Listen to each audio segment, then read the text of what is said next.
There's a particular ethos in U.S. culture, especially in entertainment and marketing culture, that very much appeals to people as individuals, that you don't have to be devoted or subservient to anything else.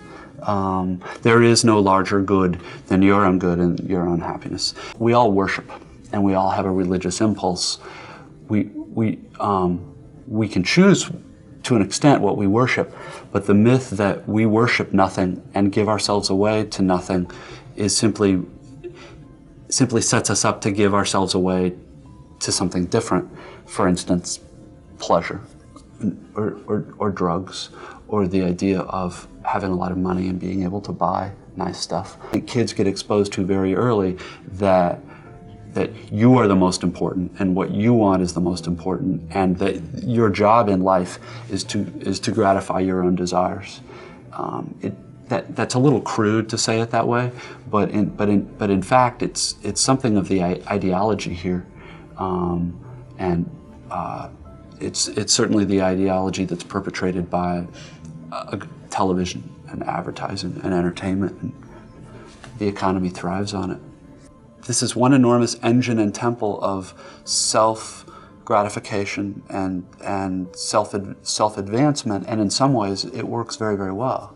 In other ways it doesn't work all that well. It's a very complicated thing, and full of paradoxes and ironies and all kinds of stuff. And the idea that America is one great big shopping mall, and that all anyone wants to do is, grasp their credit card and run out and buy stuff.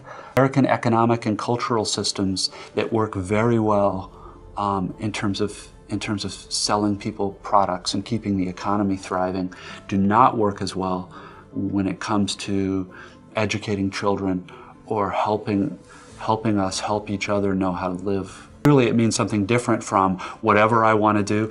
I want to take this cup and throw it right now. I have every right to. I should. That we see it with children. That's not happiness. That feeling of having to obey every impulse and gratify every desire. Nobody talks about it as such, though. It talks about freedom of choice, and you have the right to have things. Spend this much money and you can have this stuff. Again, saying it this way, it sounds to me very crude and very simple. And it works very well as a system for running an economy and keeping goods produced and sold, and it works wonderfully. The ways in which it doesn't work are much more difficult to talk about. Now I feel embarrassment because I'm going to sound like my grandfather or something, but the word citizen, the idea of being a citizen, it would be to understand your country's history and the things about it that are good and not so good, and how the system works, and taking the trouble to learn about candidates for political office, which means often reading stuff, which isn't fun. Sometimes it's boring. Talking about this now, I feel ashamed, because my saying all this sounds to me like an older person saying this, like a person lecturing, which in American culture sets me up to be ridiculed. It would be very easy to make fun of what I'm saying. It'd be very, very easy to make fun of what I'm saying, and I can hear in my head a voice making fun of this stuff as I'm saying it.